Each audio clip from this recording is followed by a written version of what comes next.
Que le Seigneur bénisse richement. Et pour ceux-là qui n'ont pas pu envoyer leurs questions, pour les questions d'ordre, si vous avez une question, vous pouvez toutefois formuler cela et remettre cela aussi.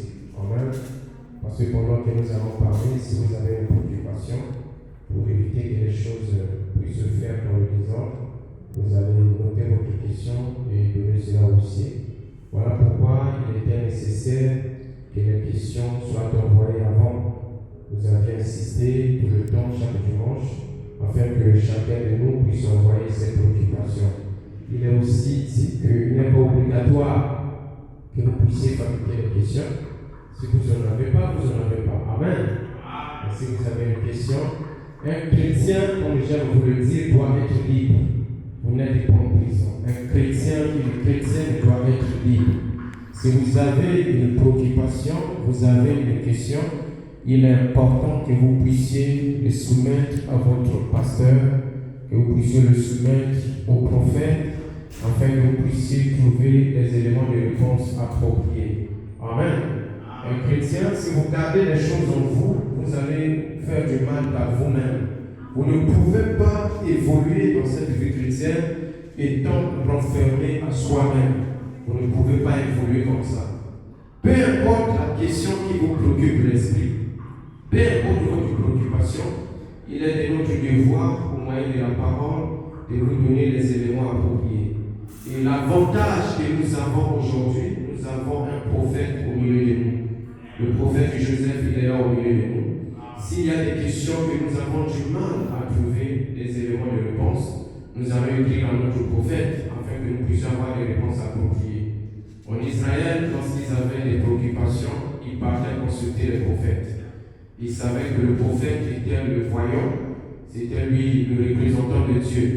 Et nous, aujourd'hui, nous avons aussi notre prophète Joseph, qui est dans la continuité du ministère de Frère Branham.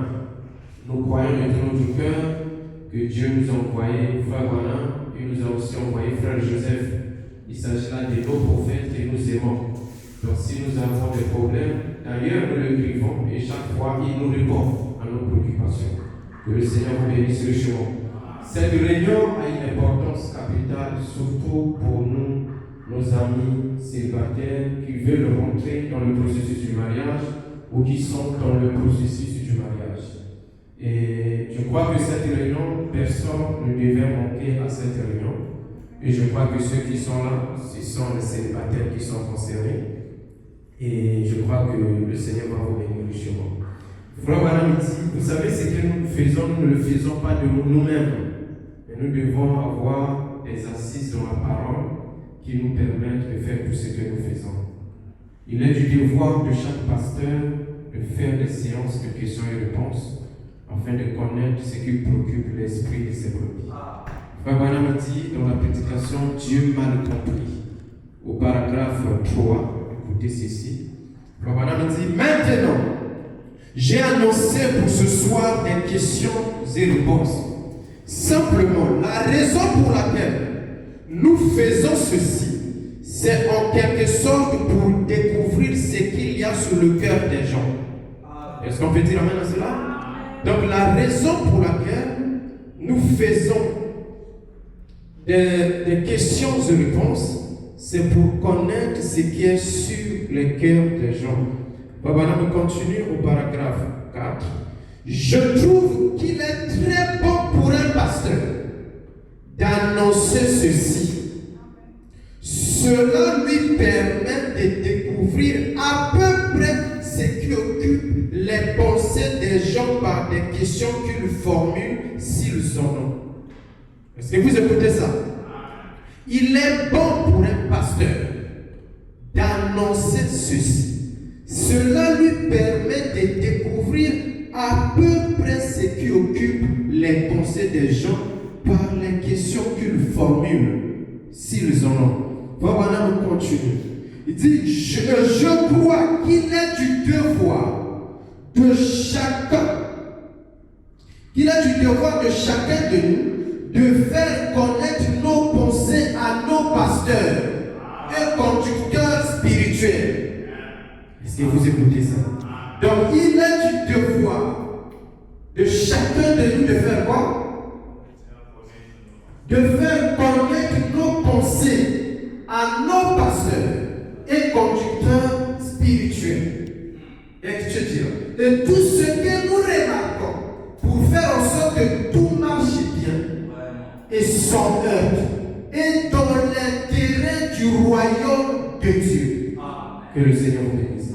Voilà pourquoi il est important pour nous que nous ayons ces moments, que nous puissions vous demander de formuler les questions qui vous préoccupent, afin que nous puissions savoir quelles sont vos préoccupations et comment faire pour vous aider. Dites amen. Nous ne sommes pas dans une dictature où l'Église a conduit de manière militaire. Non. Les enfants de Dieu doivent être libres dans leur esprit. Et vous devez avoir confiance à ceux qui vous conduisent. Mais si le pasteur, si vous avez honte du pasteur, vous avez honte de poser la question à votre pasteur, mais finalement, vous n'aurez pas honte de qui? Parce que le pasteur a été placé pour vous aider, pour vous accompagner dans votre marche. Voilà pourquoi Frère Branham dit il est bon que nous puissions faire connaître nos pensées à nos pasteurs et à nos conducteurs spirituels. Amen. Et aujourd'hui, notre réunion sera beaucoup plus focalisée sur des aspects liés au choix, liés au mariage. Comme je l'ai dit au départ, certains veulent rentrer dans le processus du mariage et certains sont déjà dans le processus du mariage et certains sont en train de prier Dieu pour qu'il puisse leur montrer sa volonté afin d'entrer dans le processus du mariage. Et vous ne pouvez pas rentrer dans le processus du mariage et faire des choses correctement si vous ne savez pas un certain nombre de choses. On peut vous tromper par n'importe qui, que ce soit le frère, que ce soit la sœur. Les questions liées au mariage, c'est des questions assez pertinentes, assez profondes. Voilà pourquoi Frère Branham dit c'est la responsabilité, le mariage. Ce n'est pas quelque chose à blâmer. Aujourd'hui, on confond parfois beaucoup de choses avec réellement le poids du mariage. Frère Branham dit, avant que je puisse aller dans les questions qui m'ont été posées, parce que j'ai reçu un certain nombre de questions, avant que je puisse répondre à ces questions, je voudrais vous rappeler ce que Frère Branham dit en rapport avec le choix et en rapport avec les étapes du mariage. Faire un petit résumé là-dessus, et je crois que ça sera capital pour nous tous, n'est-ce pas? Frère Branham dit dans la prédication le choix d'une épouse. J'espère que vous ne pouvez pas vouloir entrer dans le mariage sans écouter cette bonne ou lire cette brochure, c'est très important. Je vous conseille, chers frères célibataires, ou vous qui êtes dans le processus déjà du mariage, ou vous qui voulez rentrer dans le processus du mariage, Frère Branham, notre prophète, a prêché le choix d'une épouse. Et l'avantage que nous avons, nous les croyants du message, Dieu nous a tellement aimés et il nous a laissé les bornes, il nous a laissé les brochures. Frère Branham dit, même s'il n'est plus sur la terre, ces bornes et ces brochures resteront vivantes.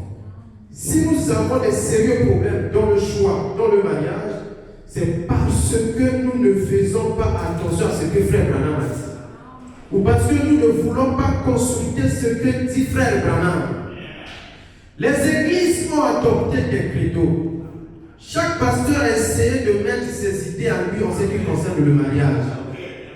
Pour le mariage, il faut faire ceci. Pour le mariage, il faut faire ceci. Alors que nous savons ce que Frère Branham a prêché sur le choix d'une épouse. Amen. Frère Branham dit ceci au paragraphe 51. Et si nous examinons ce que nous sommes en train de faire, quand nous projetons de nous marier, quand nous choisissons notre femme, notre mari, si nous examinions la chose à fond, un homme devrait prier avec ferveur parce qu'il pouvait ruiner toute sa vie. Est-ce que vous écoutez ça? Voilà pourquoi ce n'est pas de la blague. Ce n'est pas de la blague. Voilà, il dit un homme devrait prier avec comment? Ferveur. Parce qu'il peut quoi? Il pourrait ruiner toute sa vie. Mes frères, est-ce que vous écoutez cela? Donc vous pouvez ruiner toute votre vie si vous faites un mauvais choix. Ma soeur, vous pouvez détruire toute votre vie si vous faites un mauvais choix. Voilà pourquoi le prophète dit un homme devait prier avec ferveur.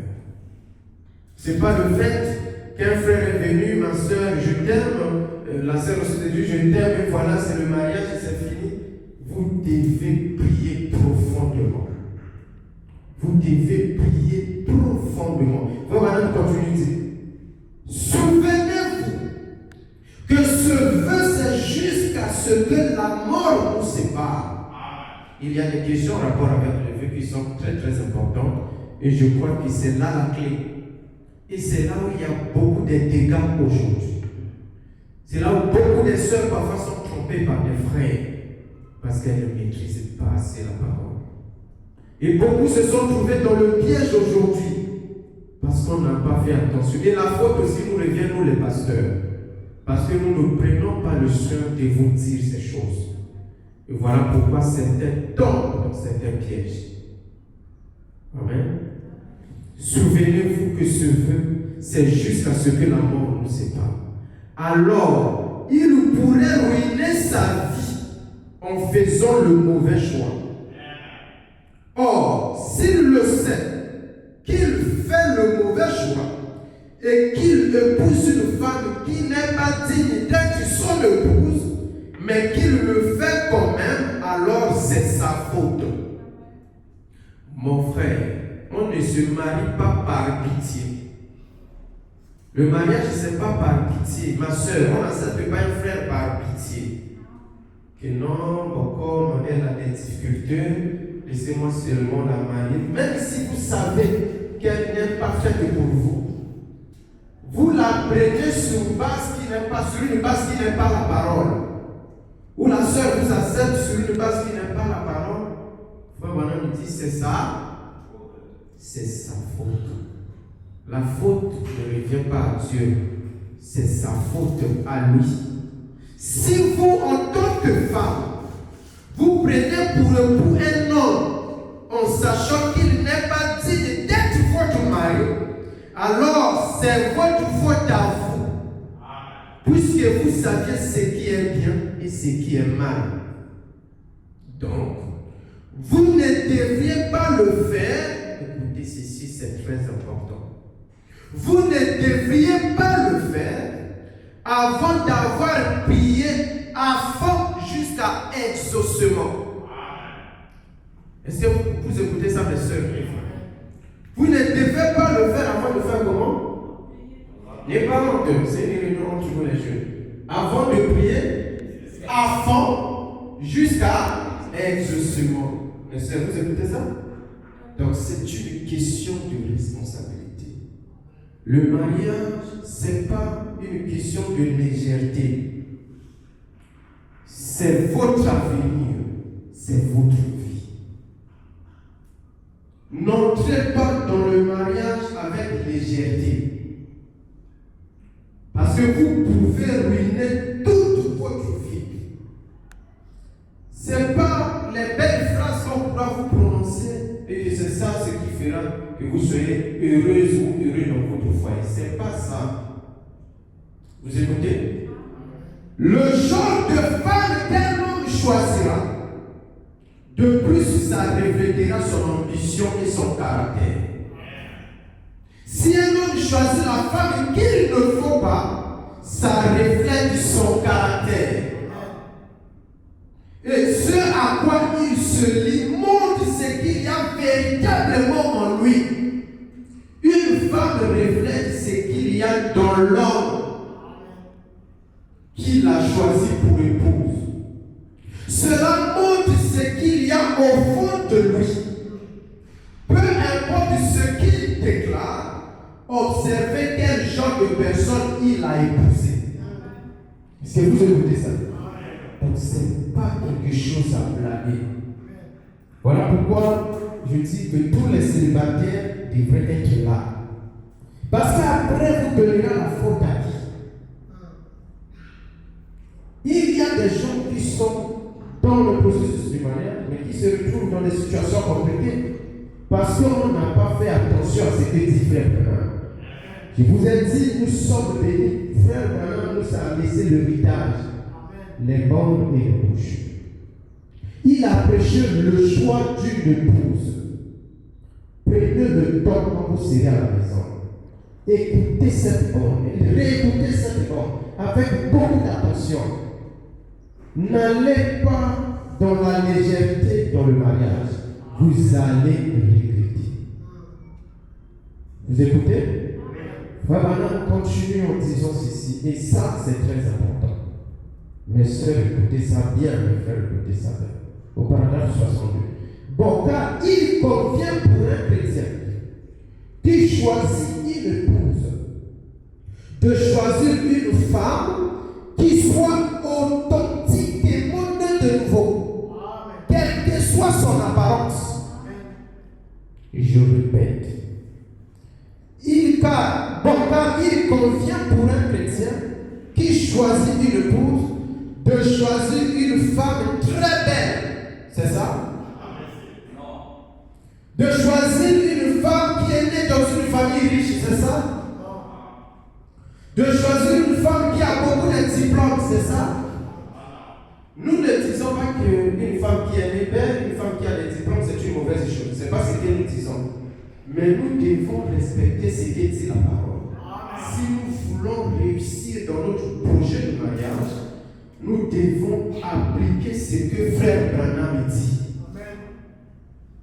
Si nous avons des difficultés, je le répète, parce que nous ne faisons pas attention à ce que disent les prophètes. Le mariage, ce n'est pas le pasteur qui te dira non, la soeur là est belle pour toi ou elle est bonne pour toi. Non, c'est votre affaire personnelle d'abord avec Dieu. Frère Branham dit, vous et le pasteur, vous devez prier profondément pour que Dieu montre au pasteur quelle est la femme qui vous convient. C'est ce qu'il a dit. Non, il dit un homme devait prier à fond. Jusqu'à quoi? L'exaucement. Pour que Dieu vous montre quelle est sa volonté en ce qui concerne votre femme. Et il n'y a pas que l'homme qui choisit. La femme aussi a le droit de rejeter votre proposition ou de l'accepter.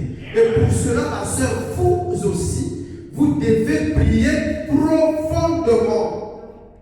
Jusqu'à exaucement, parce que vous pouvez ruiner toute votre vie. Je ne vais pas loin. J'ai ma propre soeur, il n'y a pas très longtemps. On a causé avec elle à peine, même pas une semaine. Jeune comme nous tous, mais déjà divorcée. Dans le message, séparée avec son mari. Vous écoutez ça? Mais au début, c'était là, le mariage, après, aujourd'hui c'est le divorce. La sœur à côté, le frère à côté. Ça fait mal. Et si vous remontez l'histoire, le tout part du départ. Le choix du départ. Quels étaient les motifs du départ?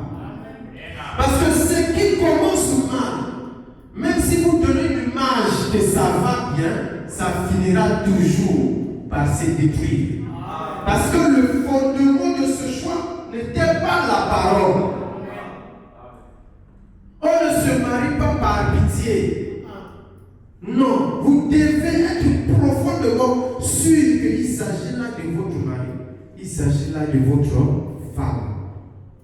Et frère madame précise, il convient pour un chrétien qui choisit l'épouse de choisir une femme qui soit authentiquement née de nouveau, quelle que soit son apparence. Quelle que soit son apparence. Donc le critère mère, c'est la nouvelle naissance. Donc la sœur doit être née de nouveau. Et toi le frère qui veut entrer dans le mariage, tu dois naître de nouveau. Toi-même tu n'es pas encore sûr de ta nouvelle naissance. Mais tu veux entrer dans le mariage. C'est dangereux. Vous écoutez ça? Vous devez être sûr de votre expérience de la nouvelle naissance. Vous devez être chrétien. Et la sœur doit être chrétien. On n'est pas chrétien parce qu'on vous appelle sœur. Non, vous-même, vous devez être sûr que je ne suis plus la même personne. Quelque chose de surnaturel s'est passé dans ma vie. Et la vie que vous menez n'est plus la même que celle d'hier. Vous dites amen? Donc les frères, écoutez bien ce que dit le prophète. Donc la base du choix, ce n'est pas l'apparence physique. Non. La base du choix, c'est la nouvelle naissance. La sœur que vous vous approchez, est-ce qu'elle est née de nouveau? Oh non frère, je l'aime comme ça. Oh non frère, elle a un joli fils. Je ne supporte pas voir les sœurs qui sont belles. En tout cas, ça doit être elle. va pas. Tes motifs du départ ne sont pas justes.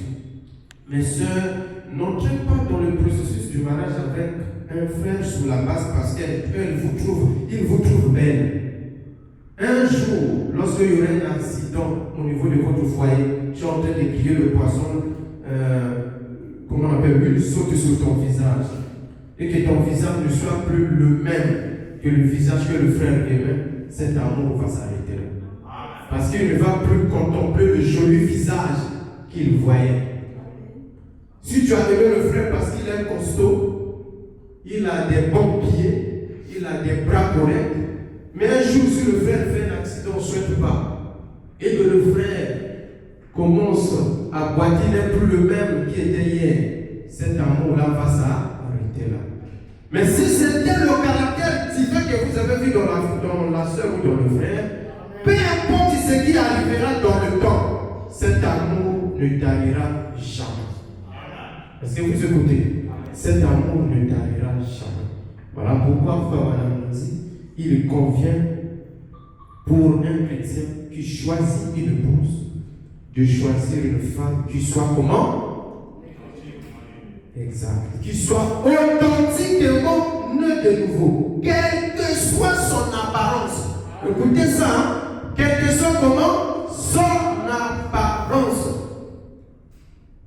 Même si elle est la plus laide de l'église, et que Dieu vous convainc que c'est elle, prenez-la. Et que vous pensez qu'elle est une véritable chrétienne, et que Dieu vous donne cette révélation qu'il s'agit là de votre épouse, ne résistez pas à la volonté de Dieu. Suivez toujours la conduite de Dieu, vous n'allez jamais regretter. Les gens pourront se moquer de vous. Ça, c'est quel genre de femme que tu as choisi. Tes parents pourront te moquer de toi. Ça, c'est quel genre de soeur que tu as choisi. Bon, chez vous à l'église, il n'y a pas de belles sœurs. Eux, ils regardent à la forme physique de la personne. Mais vous, étant un chrétien, vous regardez au caractère divin qui se trouve dans la sœur. D'ailleurs, Frère Marie me dit une belle femme, une belle fille, c'est celle qui vient s'asseoir à l'église et qui écoute la parole. Vous écoutez ça? Ce qu'elle est en elle-même, c'est ce qui lui fait donner sa mesure. Là encore, ça reflète le caractère divin que lui, il a. Ça reflète ce qu'il a en tête et ce que sera l'avenir.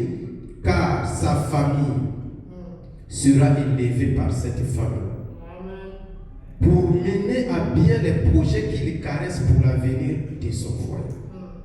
Donc voilà pourquoi, mes frères et sœurs, le choix, ce n'est pas quelque chose de charnel. Mais vous devez rentrer, Frère Branham dit, en prière. Vous devez prier profondément. Même ici, naturellement, le frère vous attire, la sœur vous attire, mais ne soyez pas aveuglés par cette assurance physique. Mais que le spirituel soit au-dessus de cela. Parce que le physique va disparaître à un moment. Mais le surnaturel est éternel. Vous devez regarder au caractère divin. Vous êtes en amitié avec un frère. Mais jamais ce frère-là vous a parlé du message. Tout le temps, c'est autre chose, des choses qui n'ont rien à voir avec la parole. Déjà, ça, c'est un élément qui peut vous interpeller. Vous écoutez? Jamais, jamais, jamais il vous a parlé de la parole, de ce que sera un foyer, selon le message, ainsi de suite. Je ne dis pas ici que tout le temps, il va vous citer les brochures. Mais le frère doit refléter quelque chose qui montre qu'il aime le frère Branham, qu'il aime le message. Parce que tout foyer qui n'est pas bâti sur la parole, ça va se couler. Vous écoutez? Le frère ou la sœur n'a jamais, le message, ce n'est même pas sa préoccupation. Ah, moi, les bons de là, je ne supporte pas ça. Mais ça, c'est déjà dangereux. Parce que le message de frère Branham, ce sont les bons. Mais comment une femme que vous voulez mettre dans votre foyer, elle n'aime pas le message. Mais comme elle est belle, comme elle est dans une famille qui a des moyens, comme elle est étudiante, tu veux seulement les seuls qui étudient, les ennuis t'attendent devant. Parce que la joie dans un foyer, c'est le caractère de la parole dans ce foyer-là. Et si Christ n'est pas le chef de ce foyer va tarir un jour. Et ça sera dangereux pour vous. Voilà pourquoi ne soyez pas influencés par le caractère physique d'un homme ou d'une femme, mais regardez au caractère spirituel que la personne dégage. Et vous devez prier profondément, sérieusement, pour chercher la volonté de Dieu. Pendant que vous êtes en amitié, continuez à prier. La fréquentation, c'est une étape où deux personnes s'étudient mutuellement pour voir s'ils peuvent former un même foyer ensemble. Vous écoutez? Mais la fréquentation, vous n'êtes pas encore liés l'un à l'autre. Mais c'est une période d'étude, ce qu'on appelle les amitiés. C'est une période d'étude, une période d'observation, une période où vous êtes avec le frère, la soeur, mais tout en étant dans la prière, pour chercher la volonté de Dieu. Frère Branham dit ceci dans l'énonce de l'agneau, lorsqu'il parle des 3 étapes. Écoutez ça très attentivement, avant que nous puissions aller dans la question. 82 ans, maintenant, dans un sens, le mariage est un type. Le mariage terrestre ici est un type du mariage céleste. Vous croyez à cela? Examinons cela maintenant juste pendant quelques instants pour passer cela en revue pendant un instant. La première chose qu'il faut faire, c'est de prendre une décision. La première chose pour ce qui est du mariage naturel, c'est une décision. C'est qu'une décision doit être prise. La jeune dame doit prendre sa décision si oui ou non elle veut de ce jeune homme. Est-ce que vous écoutez les sœurs? Le jeune homme, si oui ou non il veut de la jeune fille, une décision doit être prise et vous devez la prendre. Elle doit être la seule femme au monde que vous aimez. Et il doit être le seul homme. Est-ce qu'on peut... Je peux répéter cela? Elle doit être la 3e sœur que vous aimez, c'est ça? Elle doit être la seule femme au monde que vous aimez. Et il doit être le seul homme. À ce niveau, je voudrais souligner quelque chose qui est assez important. Lorsque un frère vient vous voir, ma soeur, je veux que vous soyez mon ami, que nous rentrons en fréquentation, ainsi de suite. Vous devez prier. À chaque étape, vous devez prier. Pour voir si vous pouvez rentrer en fréquentation, prendre la décision comme a dit Frère Branham. Et si vous prenez la décision d'accepter le frère à ce stade, que vous puissiez faire une route ensemble pendant cette étape, n'allez plus. Vous voyez, c'est là où il y a beaucoup de désordre. Tu es avec le frère, mon frère Rodrigue qui est là-bas. Il est venu te voir pour te faire une proposition d'être son ami, à fréquenter. Tu as accepté le frère. Le frère Ronish aussi vient te voir pour que vous soyez sa fréquenter. Tu acceptes le frère Ronish. Le frère Sylvain vient aussi se voir. Donc tu aimes Ronish, tu aimes Rodrigue, tu aimes Sylvain. Est-ce que vous m'écoutez? Et souvent, le mobile qui pousse les gens à faire ça, vous savez c'est quoi? Nous sommes les pasteurs, nous connaissons beaucoup de choses. Nous connaissons beaucoup de choses en tant que pasteur. Frère Branham m'a dit amen, il en sait quelque chose. Parce que la sœur se dit, si ça ne marche pas avec un tel, peut-être que ça va marcher ici. Il ne faudrait pas que le frère Ronish soit au courant que je suis fréquenté par le frère Rodrigue. Rodrigue aussi ne doit pas être au courant que je suis fréquenté par Sylvain. Donc la sœur joue en un jeu. Voilà, elle cherche ici, elle cherche là, elle ne sait pas si ça ne marche pas ici, ça peut marcher ici. Ça, c'est pas sérieux. Dites Amen. Ça, c'est pas normal. Lorsqu'un frère arrive, vous allez prier. Maintenant, il peut arriver que deux frères se présentent au même moment. Là, vous n'êtes pas encore fréquenté avec les deux. Deux frères, trois frères peuvent venir au même moment. Celui-là vient, ah sœur, je vais te fréquenter. 2 jours après, l'autre vient. 4 jours après, l'autre arrive. Vous vous retrouvez avec 2, 3 frères qui sont venus vous demander la main. Mais ça, vous me suivez? Qui sont venus vous demander la main. La chose à faire pour une chrétienne, c'est d'aller mettre ses genoux à terre. Seigneur, je suis ta fille. Voici, j'ai reçu toi du monde. Seigneur, montre-moi qui sera réellement. Montre-moi avec qui je dois marcher. Et vous ne devez pas être trop long dans votre décision. Comme dit frère Madame pour une sœur qui avait reçu aussi 2 démons. Pendant qu'elle était là en train de réfléchir et tout, l'autre frère a pensé que non, certainement, ça ne va pas, il s'est retiré. L'autre aussi a pensé que non, certainement, ça ne va pas, il s'est retiré. Et elle s'est retrouvée seule, son frère. Pourquoi? Parce qu'elle était lente dans sa décision. Vous devez être sensible au mouvement de l'esprit. Je parle d'une manière tantôt d'une autre. Je peux vous parler, ne pensez pas que ça doit être seulement un ange qui va venir avec le sultan de vous parler. Non, Dieu est souverain. Il peut aussi envoyer un ange. Je crois à cela. Amen. Je crois que Dieu peut envoyer un ange vous visiter. Et Dieu peut aussi vous parler, vous êtes en train d'écouter une bande.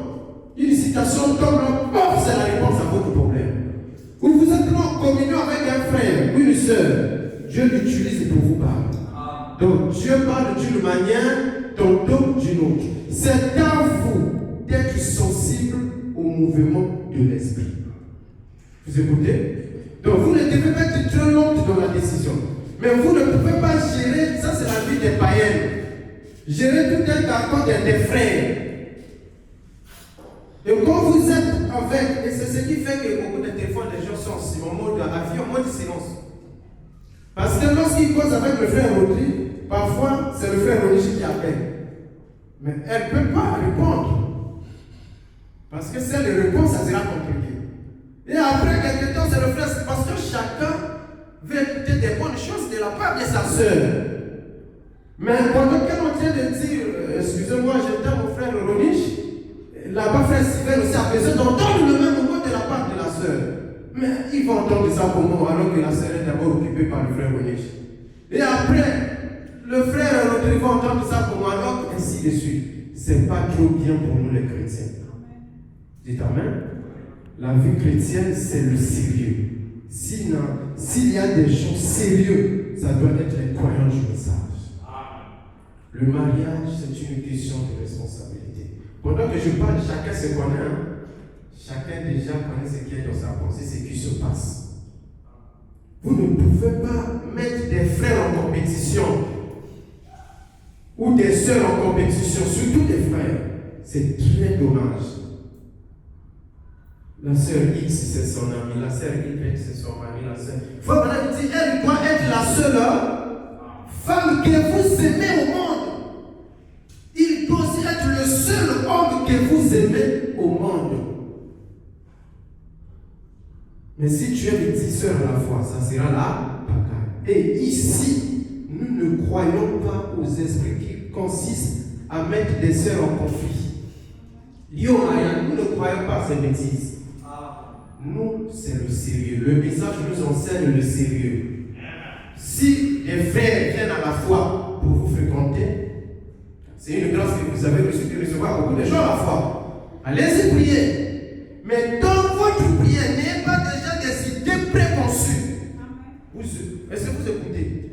N'ayez pas des idées préconçues. Ah, le frère, là, souvent, il vient à l'église, il porte souvent la veste, il a la cravate. Il a l'air de quelqu'un qui doit avoir l'argent. Ah non, ça doit être le nom. Ça doit être le frère.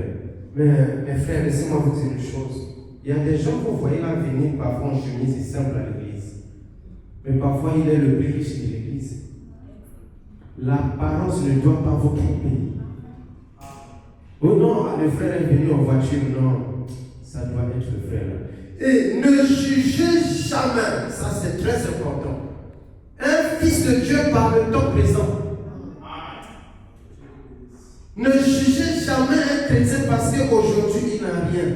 Frère Branham est notre modèle. Lorsqu'il s'est marié, il avait quoi? C'est pas l'argent qui fait la joie dans le mariage. Quand frère Branham est allé fréquenter Hop, demander la main de Hop chez ses parents, il a montré ses mains au papa de Hop. Il dit, je travaillerai dur jusqu'à ce que les callosités sortent de mes mains pour voir dans cette vision. Vous savez ce que le papa de Hop avait dit à frère Branham? Aujourd'hui, c'est dans les brochures. D'autres pensent que c'est les citations de frère Branham. Non, frère Branham est en train de répéter ce qu'avait dit le papa de Hop. Il dit, le bonheur ne réside pas dans la quantité des biens de ce monde que l'on possède, mais de la satisfaction que l'on tire du peu qui nous est amoureux. Donc le bonheur ne se mesure pas par rapport à la quantité d'argent que le frère possède. Non. Ne jugez jamais quelqu'un par rapport au temps présent. Et d'ailleurs, le meilleur couple que frère Branham a consacré, c'était des pauvres.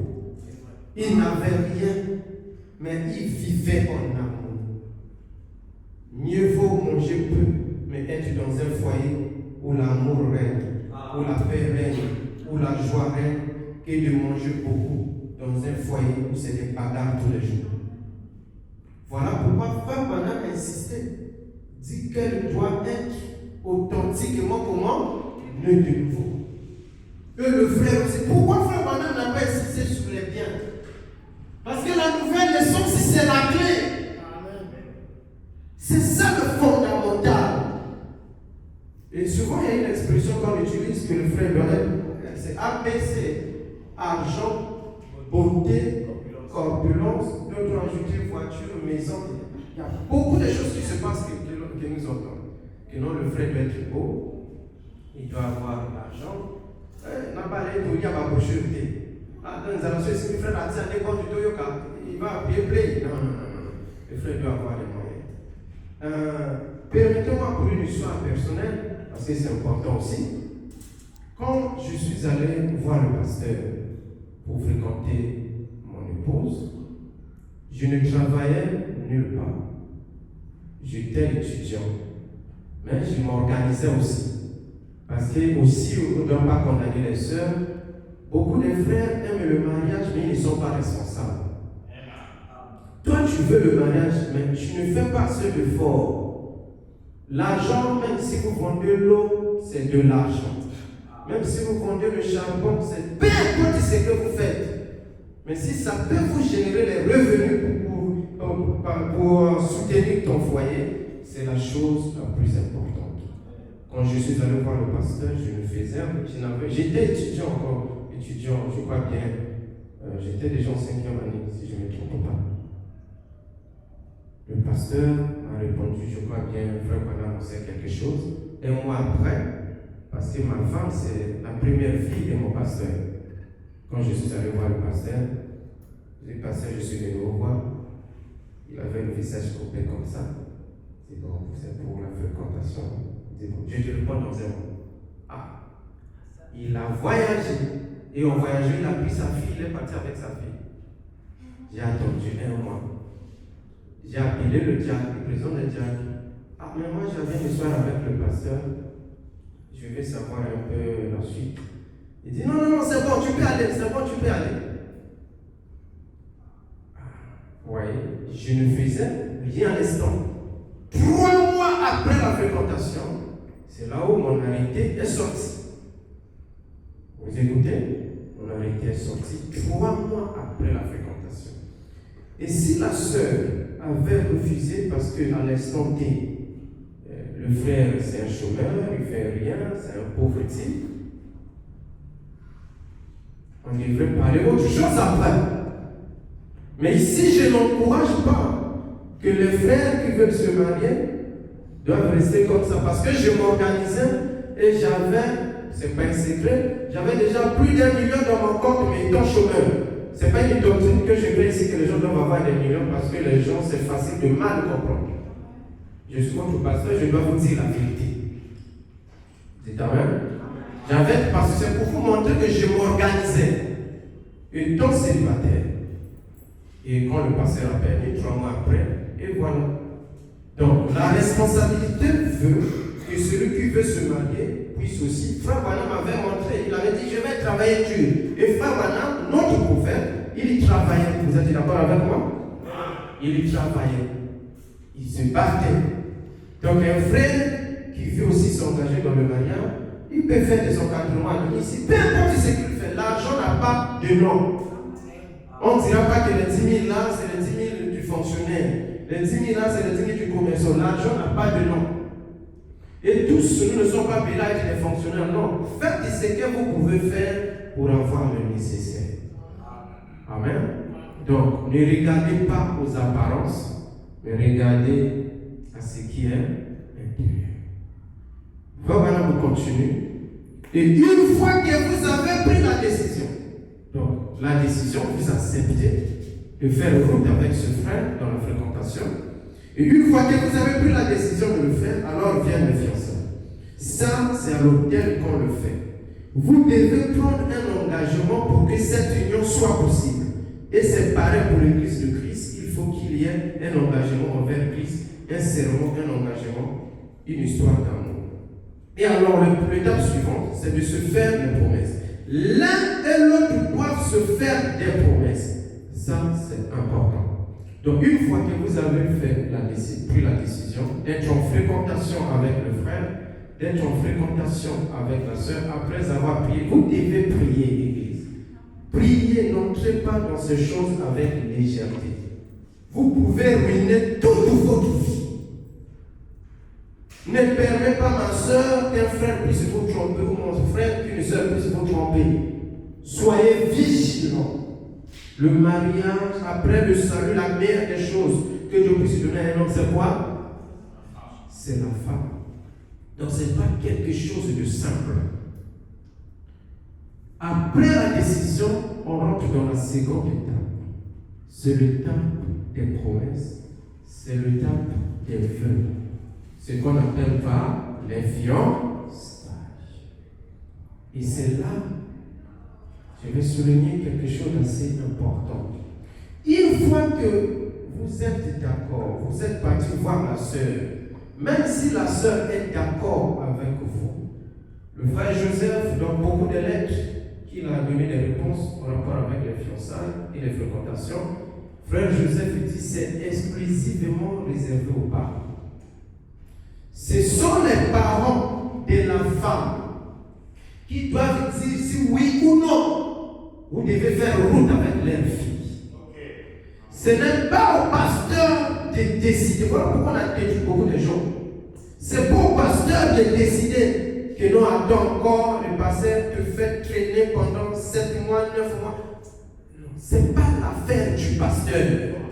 La fréquentation pour les amitiés, c'est la sœur et le frère et les parents de la fille. Même si la sœur dit je suis d'accord, frère, maintenant, lorsqu'il avait Hop, il ne voulait pas, il avait honte de dire clairement à Hop, de demander à Hop clairement. Il a écrit la lettre. Pour ceux qui ont déjà écouté l'histoire de ma vie, on sait quelque chose. Quand Hop a lu la lettre, alors que les vieux venaient de l'église, Frère Branham me demandait si Hop était d'accord. Hop a montré à Frère Branham qu'elle était d'accord. Mais ça ne s'est pas arrêté entre Hop et Frère Branham. Vous savez ce qui suit? On doit le dire à nos parents. Donc, bien que la sœur est d'accord avec toi, le frère, mais il faut aller vers ses parents. Ce n'est pas un enfant, mais c'est Dieu qui n'a ni père ni mère. Vous devez aller vers ses parents. Demander la main de ses parents. Comme mon frère Branham avait peur de la maman de Hop, il dit, bon, toi tu dois dire à maman, et moi je dois dire à papa. Moitié-moitié. Frère Branham est allé voir Georges. Et c'était une famille riche, le papa de Hop avait beaucoup d'argent. Mais Branham était pauvre. Mais Hop avait aimé frère Branham avec sa pauvreté. Et les parents étaient au courant. Et le père de Hop a dit à frère Branham, Bill, tu peux l'avoir. Sois seulement gentil avec elle. Sois seulement gentil avec elle. Tu peux l'avoir.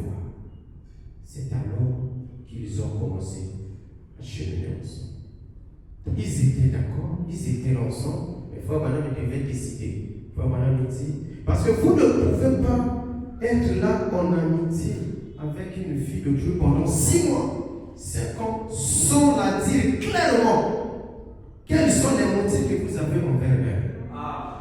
Vous perdez le temps à la fille de Dieu pour rien, parce qu'il y a un frère peut-être à côté qui veut la fréquenter, mais comme tu l'as lié, et sans même la dire, la pauvre fille-là, elle entend. Il y a personne, il faut comprendre aussi, il y a des frères qui ne sont pas découragés, qui ont du mal à avouer clairement leurs sentiments aux sœurs, c'est qu'ils veulent réellement aux sœurs.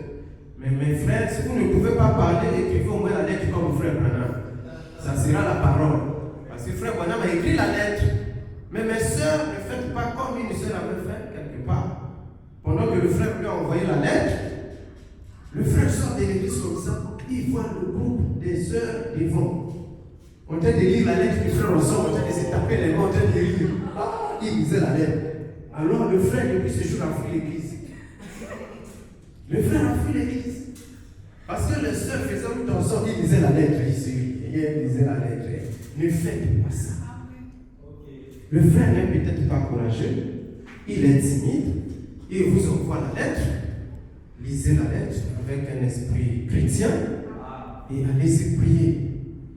Les réponses automatiques, là aussi, non, je ne fais pas de ce frère. C'est un fils de Dieu. Allez-y prier d'abord. Même ici, parce qu'il y a des gens, naturellement, ont des préférences. Les préférences sont naturelles. Les préférences sont naturelles. C'est humain. Mais que les préférences ne soient pas au-dessus de la parole. C'est la parole qui doit être au-dessus de tout. Si vous voulez une femme grande de taille et que Dieu vous montre une femme courte, prenez ce que Dieu vous a donné. C'est ça sa volonté. L'un l'autre doit se faire des promesses. Vous feriez par exemple une promesse. Frère Branham donne le modèle des promesses. C'est qu'un frère ou une sœur peut dire à son frère.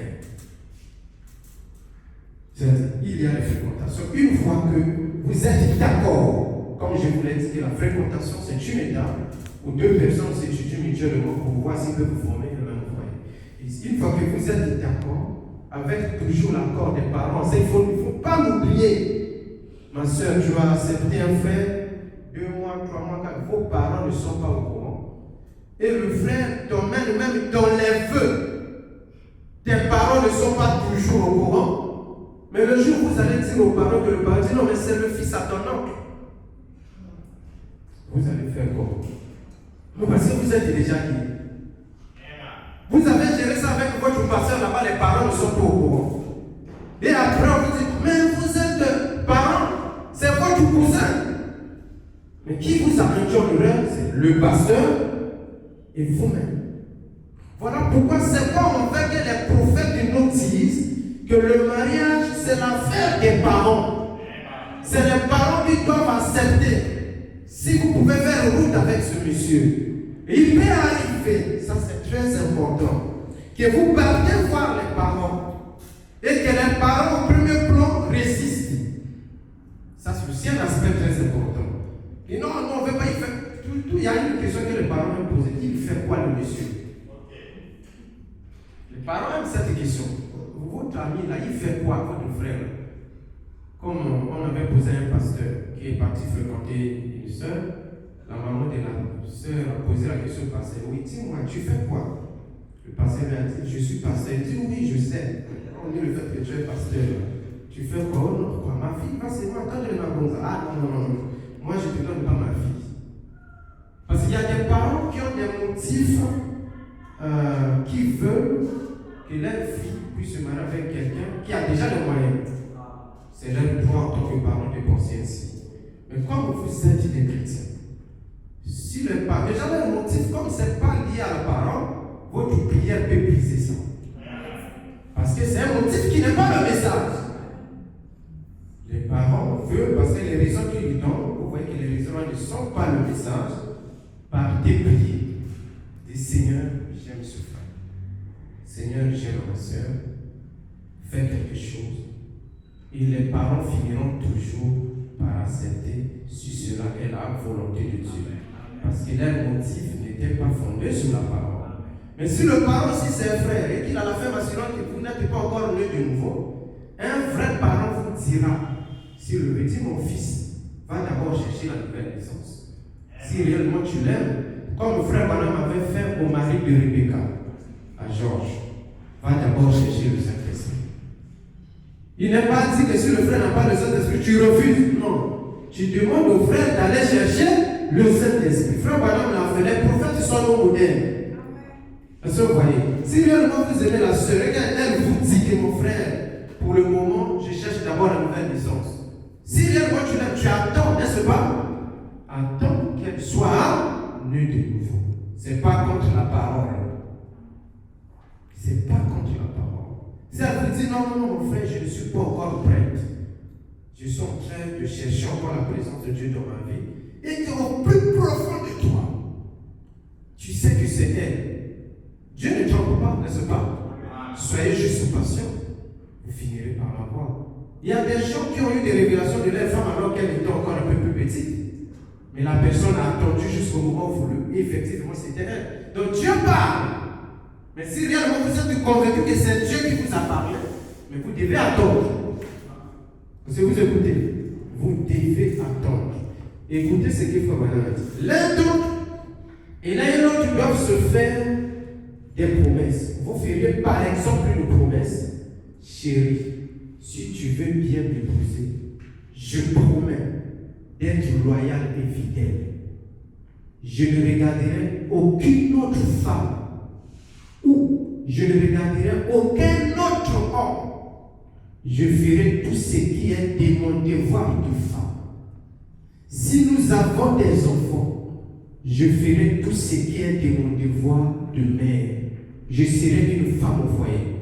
Voilà, dit. Toutes ces promesses doivent être faites ou doivent l'être dans un mariage fait correctement. Dites Amen.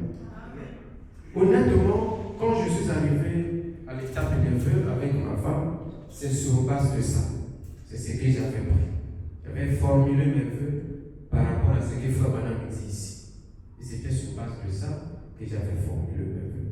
Frère Branham nous donne l'exemple. Il dit, l'un et l'autre doivent faire des promesses. Vous feriez par exemple une promesse, chérie, ainsi de suite.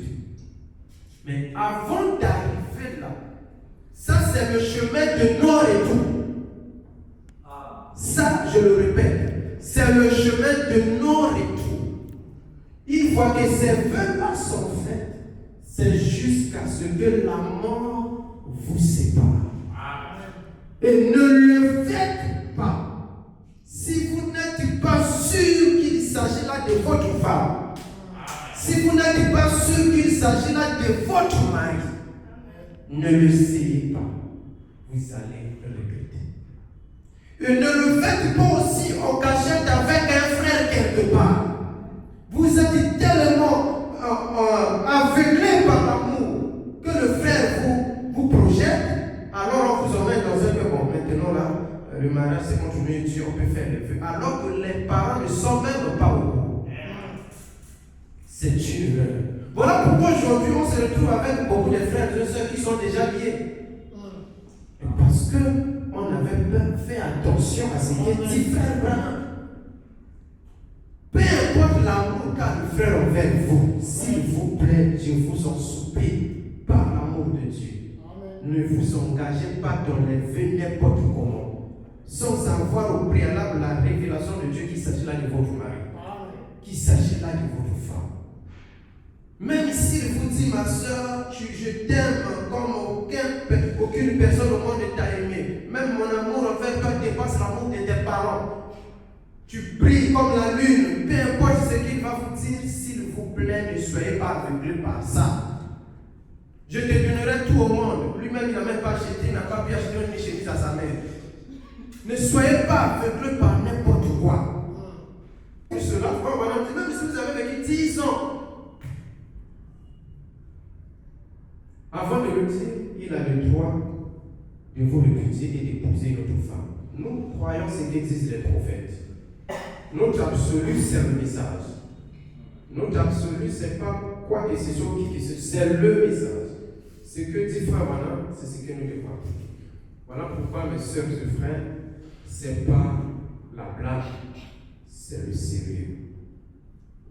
Vous écoutez, mes sœurs? Vous êtes un peu tristes là, ça va? Que Dieu vous bénisse. Ça va, les sœurs? Oui, ne soyez pas tristes. D'autres, même dans le message, qui, par manque d'attention de certaines choses, vous êtes arrivés là. Mais étant chrétien, relevez-vous. Continuez à marcher. Continuez à marcher. Mais ne regardez plus Paul dit, oublions ce qui est du passé, courons vers le but. Mais ne repartez plus dans cette vie-là. Ce n'est pas une bonne chose. Une fois que vous avez demandé sincèrement pardon au Seigneur, ne repartez plus dans cette vie. Continuez votre marche. Vous êtes une fille de Dieu. Dites Amen. Que le Seigneur vous bénisse richement. Je peux passer à la deuxième question? Est-ce que ça va? Ok. Question numéro 2. Pour pasteur, un frère et une sœur qui sont liés par le vœu, peuvent-ils vivre ensemble avec l'accord des parents sans bénédiction nuptiale? Sinon, pourquoi? Car frère Branham dit qu'une fois qu'il y a vœu, ils sont mariés aux yeux de Dieu. Que Dieu bénisse notre bien-aimé pour cette question. Suivez toujours le livre frère Branham. Nous trouverons les éléments de réponse sur ce que frère Branham dit ici. Donc, question et réponse numéro 2 de 23 août 1964. La question numéro 313. Frère Branham, quelle est la signification d'une annulation de mariage? Les gens sont-ils alors libres de se marier? Ou bien si c'est simplement un autre mot pour divorce? J'aimerais avoir quelques renseignements à ce sujet. Les éléments de la réponse concernant la question de la sœur se trouvent dans la réponse que Frère Branham va donner pour cette question. Frère Branham dit, paragraphe 193, parce que la sœur a mentionné dans sa question, est-ce que parce que Frère Branham dit lorsqu'ils ont fait ces vœux, ils sont déjà mariés. C'est cela, non? Bien sûr qu'ils sont mariés. Dès qu'ils font ce vœu-là, ils sont mariés. Si par exemple, c'est là où c'est intéressant. Si par exemple, un jeune homme promet à une jeune fille de l'épouser et qu'il le fait de bonne foi, alors il est lié envers cette jeune fille. C'est tout comme s'il l'avait épousée. La seule chose que la loi fait, c'est de vous donner un document qui vous autorise à vivre légalement ensemble et ainsi éviter que vous viviez en concubinage.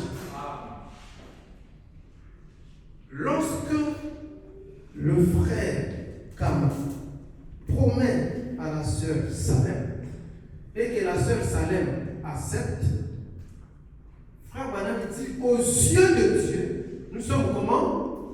Mariés. Il dit c'est comme si tu l'as épousé. Mais nous ne pouvons pas encore vivre ensemble.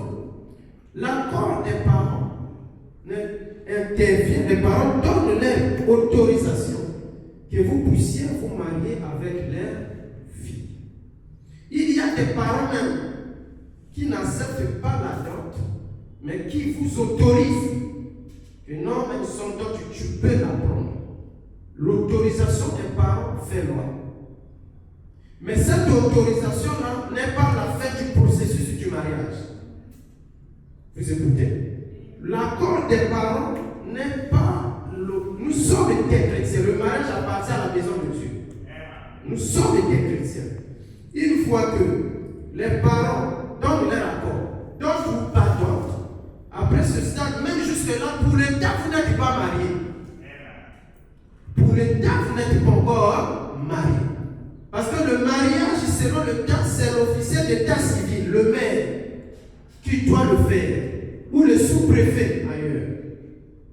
Mais aussi longtemps que votre mariage n'est pas officié par l'autorité, l'officier d'état civil, l'État ne reconnaît pas votre mariage. Parce que l'État doit vous donner l'acte de mariage. Et selon le temps, lorsqu'il vous donne, selon Frère Branham dit, un document qui vous vous autorise à vivre légalement ensemble. Chez nous, ici, c'est la mairie. Vous faites le mariage à l'état civil, on vous donne l'acte de mariage. Donc, pour l'État, c'est votre femme, c'est votre mari.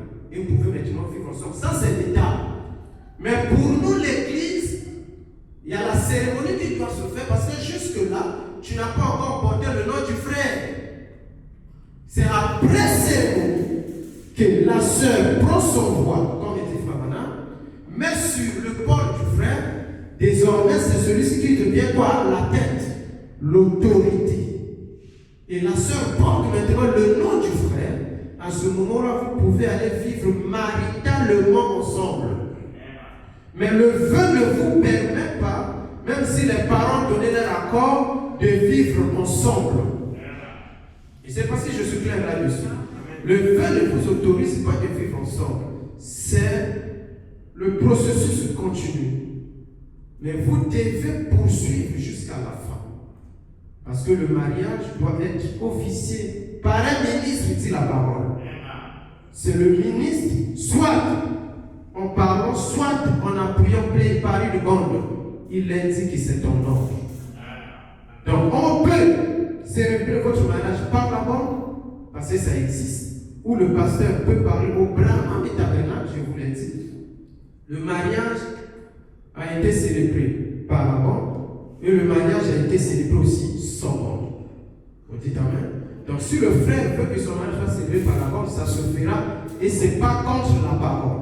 C'est en ordre. Mais le mariage est officiel par le ministre à l'église. Même si on a mis le ministre doit être là tout au long du processus. Que le Seigneur vous bénisse. Donc, pour répondre à cette question, même si vous avez fait des vœux, vous êtes liés par ces vœux, mais cela ne vous donne pas l'autorisation de vivre ensemble. Déjà, pour le temps, vous n'êtes même pas mariés. Parce que c'est ce qui se passe.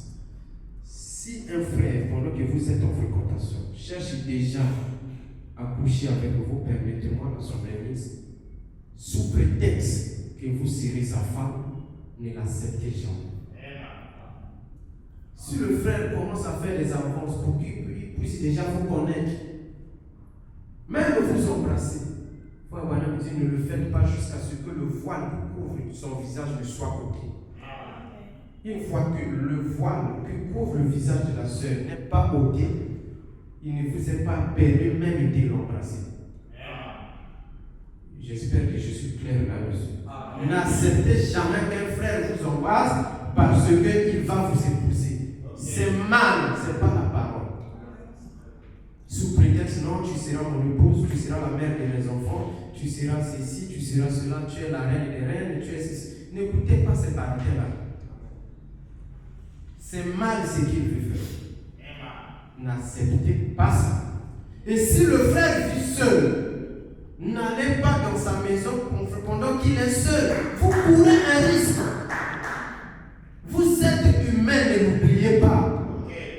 Il y a la partie humaine qui est toujours là. Tu vas chez le frère, il est seul dans le studio. Dès que tu arrives, la pluie aussi arrive. Et une pluie qui ne finit jamais. Un frère, une soeur m'avait invité. Erreur, il est parti seul. Il arrive chez la soeur, la pluie aussi arrive. La soeur dit au frère, écoute, il fait tard, il y a la pluie, dors seulement. Et le frère aussi dort. Et lorsque le frère dort, la catastrophe. Et heureusement, c'est un fils de Dieu. Yes. Les frères est répartis à l'église, ce n'est pas quelqu'un qui est allé voir le pasteur. Lui-même, il dit, pasteur, voilà ce qui m'est arrivé. La sœur m'a invité. Je suis allé. Voilà ça, voilà ça. Malheureusement, le pasteur avait accepté la sœur, il avait chassé. Le frère, il a chassé la sœur de l'église. Ce qui n'est pas correct. Et c'est pour vous dire que vous devez être prudente. Vous devez être prudente. Tu sais que la sœur vit seule au campus à l'université. Toi, tous les soirs, tu es au campus, dans la chambre de la sœur.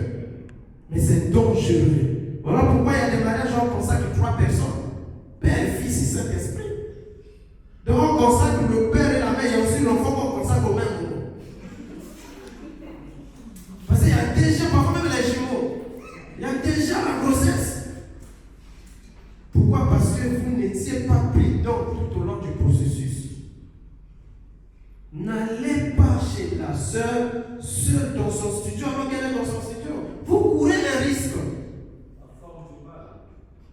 faut être prudent.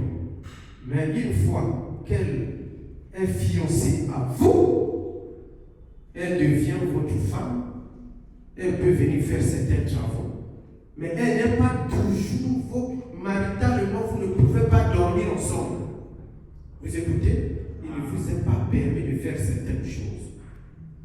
Vous devez vous garder pur tout au long du processus. N'acceptez pas les bises des frères.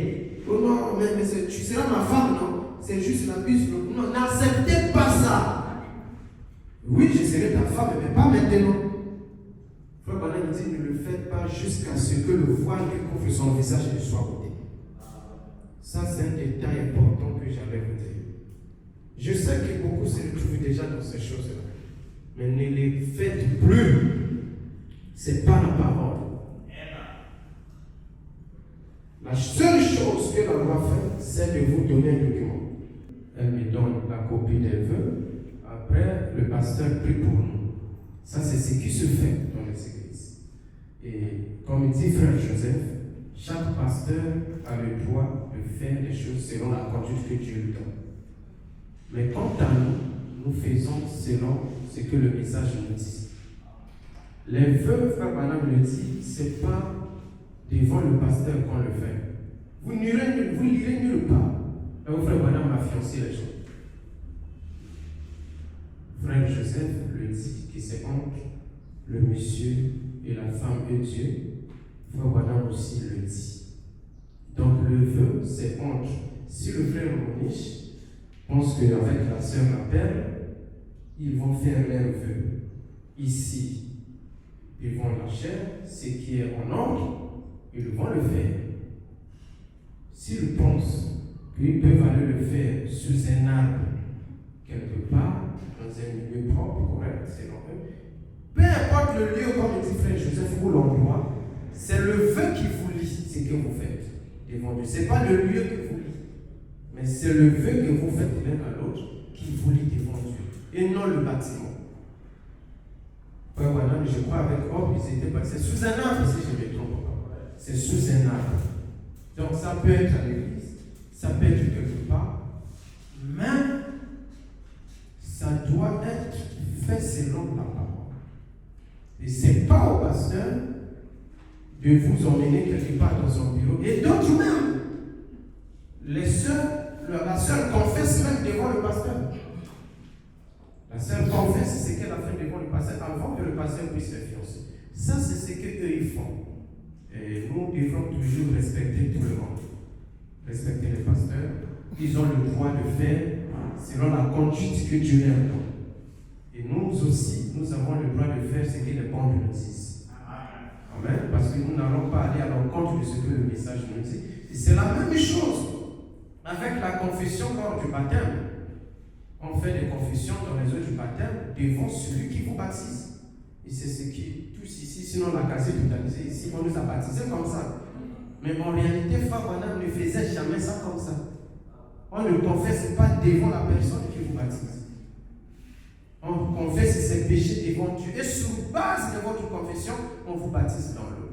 Et quand je suis allé, permettez-moi, aux États-Unis, j'ai encore posé ces questions. Et c'est ce qui m'a été dit. Donc on ne fait pas les confessions devant le pasteur, non. Lorsqu'on vous baptise ou lors des vœux, les vœux c'est entre vous et la sœur de Dieu.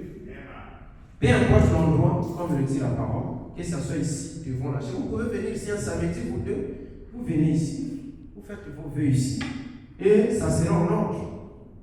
Et c'est ce qui vous lie, ce n'est pas parce que vous avez fait ça dans ce bâtiment que vous êtes liés, mais ce sont vos promesses que vous faites l'un à l'autre, que vous êtes liés. Est-ce devant le pasteur que l'on doit faire le vœu? Je dis non. Selon le message, ce n'est pas la parole. Ce n'est pas devant le pasteur que l'on fait le vœu. Le vœu, c'est devant Dieu. Et toujours, les parents, vous devez avoir l'autorisation des parents. Ça, ne l'oubliez jamais. Que ce soit la fréquentation fiancée, vous devez avoir la bénédiction des parents de la sœur. Ne soyez pas des frères bandits. Vous prenez la fille d'aujourd'hui en cachette, vous l'emmenez sur la montagne d'Émile Yaïda et vous commencez à faire le vœu là-bas. Ne le faites pas, s'il vous plaît. Vous devez avoir la bénédiction des parents. Les parents doivent être d'accord. Parce que quand vous faites sévère, vous êtes liés, c'est fini. Vous êtes mariés aux yeux de Dieu. Mais vous ne pouvez pas être marié à un homme où vos parents ne sont même pas d'accord, ne sont pas au courant. Il faut aimer aller dans le foyer avec la bénédiction des parents. C'est une bonne chose. Vous avez vu les parents, même s'ils ne sont pas d'accord au départ, allez-y prier, Dieu les dira. Parce que dans les églises où nous sortons, vous ne pouvez pas fréquenter une soeur sans passer par le pasteur. C'est pas possible. C'est pas croyable. Comme toujours, ils ont le droit de le faire. C'est selon la conduite qu'ils ont reçue de Dieu. Et pendant la fréquentation, au départ, c'était difficile pour moi. Parce que le pasteur, vraiment, n'était pas. Parce que je ne faisais rien au départ. Et c'est légitime pour un parent. Mais Dieu a fini par manifester sa volonté. Et je n'ai jamais été impoli envers les parents. Surtout ça, il faut faire attention. Ce n'est pas le fait que les parents au premier niveau, ils ne sont pas d'accord avec vous, que vous devez être impoli envers eux. Aimez-les toujours, seul l'amour vaincra. Projetez toujours l'amour envers ses parents. Priez toujours pour eux. Combattez toujours dans l'amour. Et Dieu vous donnera la victoire. Je me rappelle, il y a eu un dimanche, le pasteur m'appelle dans son bureau. Il dit, toi, je parle, tu ne veux pas écouter avec ma fille. Il était dur.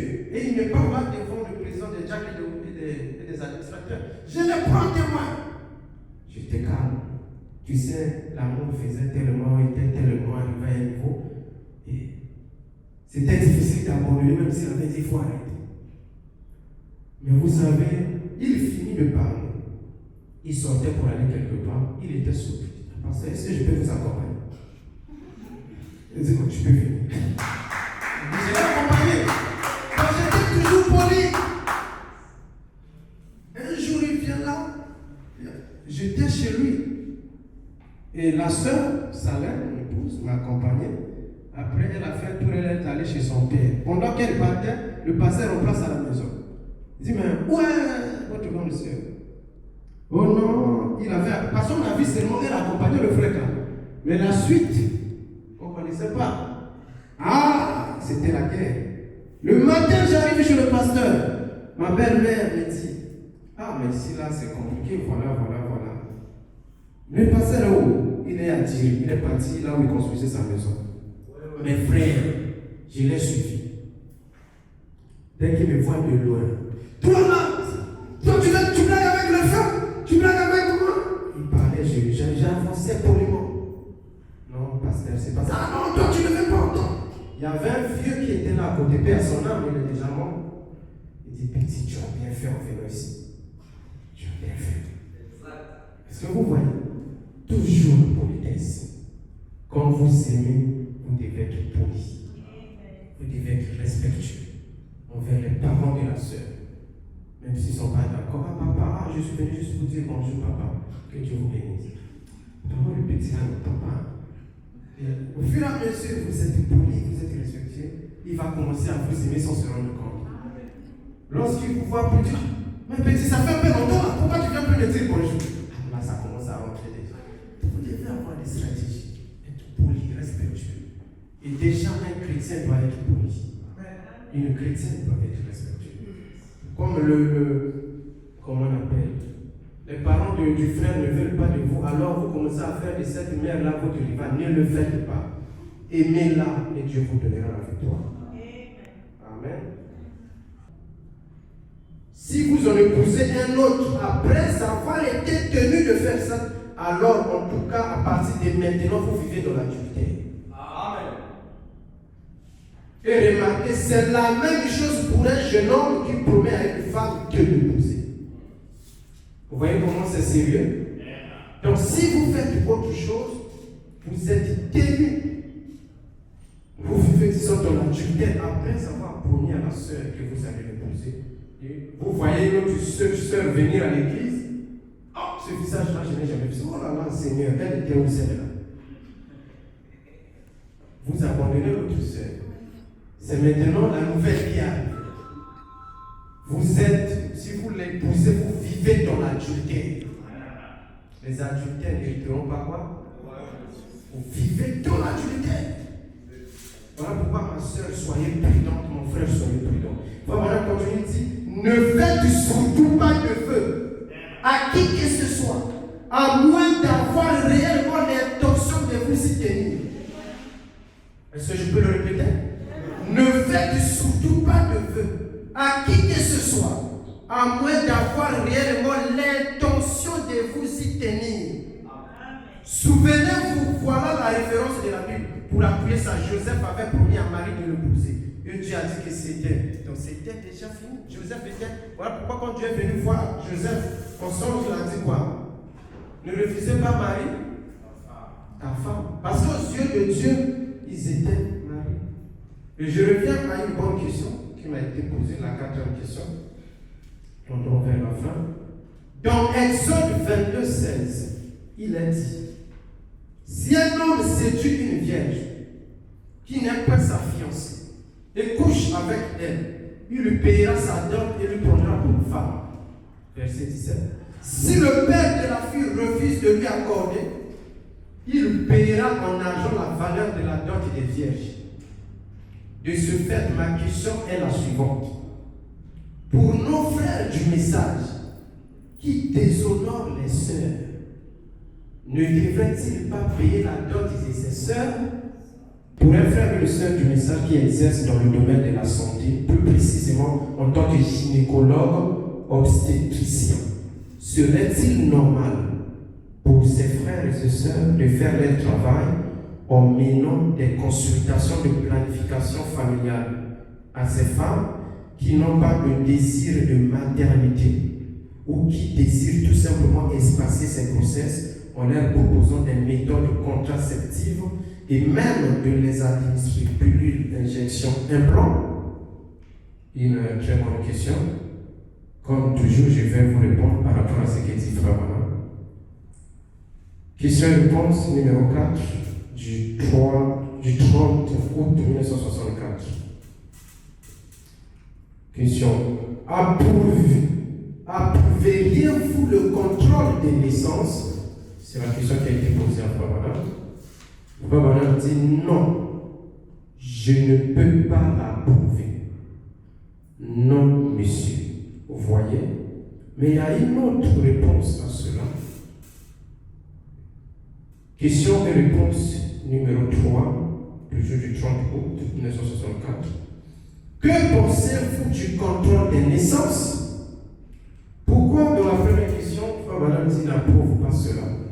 Il y a des femmes qui veulent élever les chiens au lieu d'élever les enfants.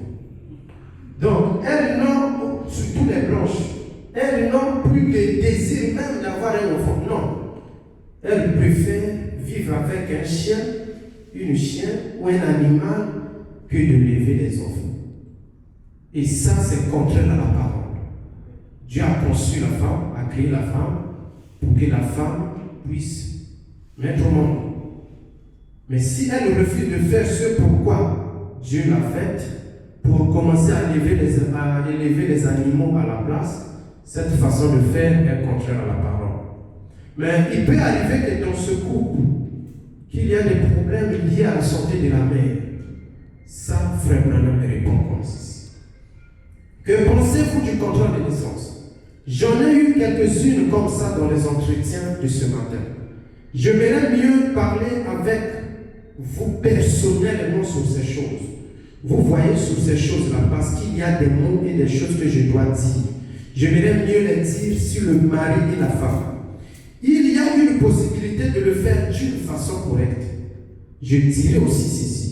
Pour parler en général, il y a un certain nombre de jours dans la vie d'une femme où elle n'est pas féconde.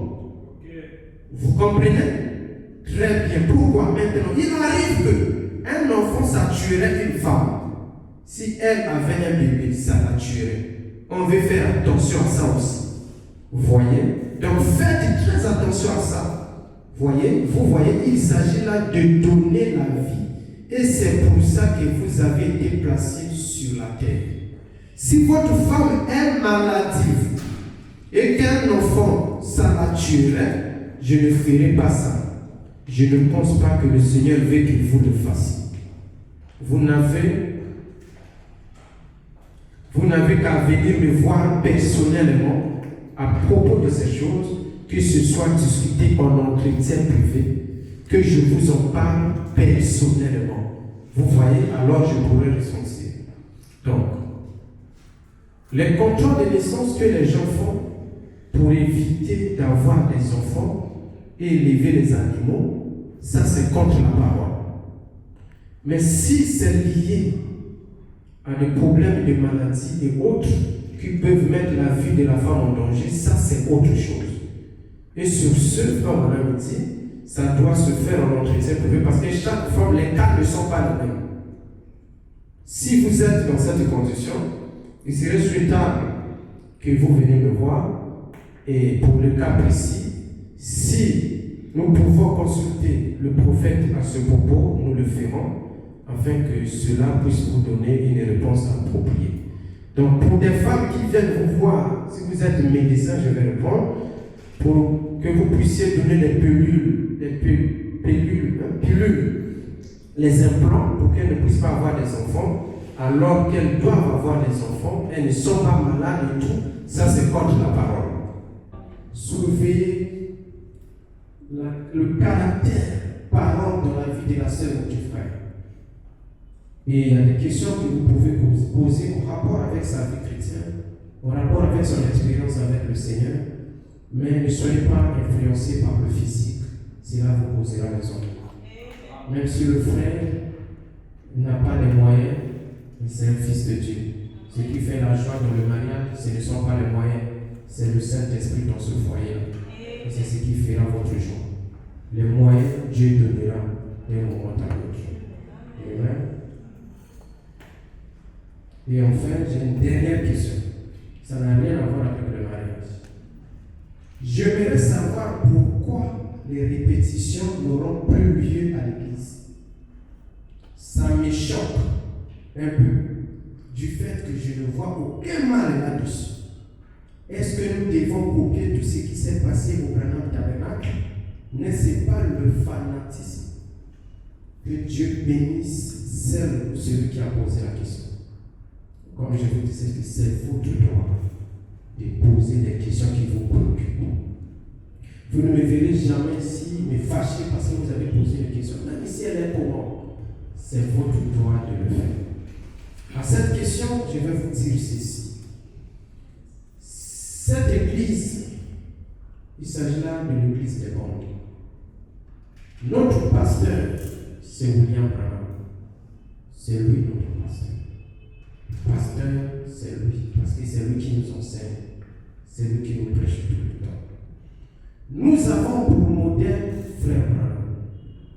Tout ce que les prophètes ont fait, tout ce que les prophètes ont dit ou disent, pour nous, c'est la parole. Nous sortons de beaucoup d'églises. Et dans ces églises, il y avait une certaine manière de faire. On faisait les répétitions à l'église. D'autres ont des jours spécifiques pour ça. Soit chaque samedi, les gens venaient à l'église, vers toi à l'église. Et nous aussi, lorsqu'on a commencé l'église, par manque d'informations, c'est ce que les gens venaient parfois certainement répéter ici. Et ces églises ont trouvé ce modèle quelque part. Parce qu'eux aussi, ils sortent de quelque part. Et ce modèle se répète d'une église à une autre. Le ministre qui sort de l'église va commencer une église, il va reproduire la même chose. Et par la grâce du Seigneur, quand je suis allé aux États-Unis, j'ai posé toutes ces questions. Les répétitions ne se font pas au Branham Tabernacle pour la cérémonie du mariage. Mais pas les répétitions des chants. Où vous voulez chanter le dimanche, vous appelez le pianiste, vous venez ici, vous chantez, ainsi de suite. L'église, c'est pas pour ça. Donc, si nous avions enlevé les répétitions à l'église, c'est parce que les prophètes ne le faisaient pas, ou ne le font pas. Et nous avons l'obligation d'appliquer ce que font les prophètes. Et un chrétien ou une chrétienne doit être content qu'on applique ce que faisait Frère Branham. Parce que Frère Branham est son prophète. Et si on te dit, non, frère Branham faisait ceci, mais tu dois être content. C'est ce que frère Branham. Donc, c'est ce qu'on doit appliquer parce que si c'est ce qu'ils font. C'est qu'on fait ce que frère Branham a dit ça. Oui, il a dit ça. Donc, appliquons ça. Donc, nous sommes là pour appliquer et faire appliquer ce que font les prophètes et ce que disent les prophètes. Et c'est cela notre absolu. Donc, ma soeur, ce n'est que normal, ou mon frère, que vous puissiez être vexé. Parce que certainement, vous voulez chanter à l'église, vous voulez répéter à l'église, c'est votre droit. Mais nous sommes censés faire ce que font les prophètes. Et cela n'a rien à voir avec un fanatisme quelconque. Je crois que je suis assez clair sur cette question. Nous allons revenir vers vous pour vous donner des éléments de réponse. Nous faisons les choses de cette manière pour des questions d'ordre, pour éviter que les choses aillent dans tous les sens. Je crois que les questions ne manqueront pas. Et si vous avez toute préoccupation, vous pouvez venir me voir aussi personnellement si vous le désirez, pour qu'on en parle à deux. Si vous avez besoin de cela, je serai disponible. Et ceci était très important que je puisse mettre à votre disposition ces informations précises. Parce que vous devez faire attention sur le chemin que vous avez pris ou sur le chemin que vous voulez prendre en ce qui concerne le mariage. Et surtout, faire attention aux vœux. Ça, je le répète. Ne faites pas les vœux n'importe comment si vous n'êtes pas sûr. Parce que si vous faites les vœux, vous êtes tenu de le faire parce que c'est important. Sincèrement. Et accompagner la prière dans votre relation. Aujourd'hui, la prière est devenue comme une bénédiction pour mes frères et sœurs. Prier est devenu un problème grave. S'il vous plaît, priez pour votre futur foyer. Priez pour la relation que vous voulez entreprendre. Ne laissez pas la prière, s'il vous plaît. Placez la prière au centre de votre relation. Et veillez à ce que la vie qui accompagne votre frère ou votre sœur soit en harmonie avec la parole. C'est très très important. Parce qu'il sera le futur père de vos enfants, elle sera la future mère de vos enfants. Et si la parole n'est pas au centre de votre relation, cela vous causera des ennuis. Cela vous causera des ennuis. Sur ce, que Dieu vous bénisse richement. Et merci à vous tous d'être venus. Je vois là-bas le frère Enoch. Frère Enoch, que Dieu te bénisse. Et le frère Précieux aussi. Et bien d'autres, nous sommes très ravis de vous avoir au milieu de nous pendant ces moments d'échange. Et je crois que ça ne sera pas la dernière fois. Et nos bien-aimés frères et sœurs qui ont quitté notre église pour venir participer à cette réunion, que le Seigneur vous bénisse richement.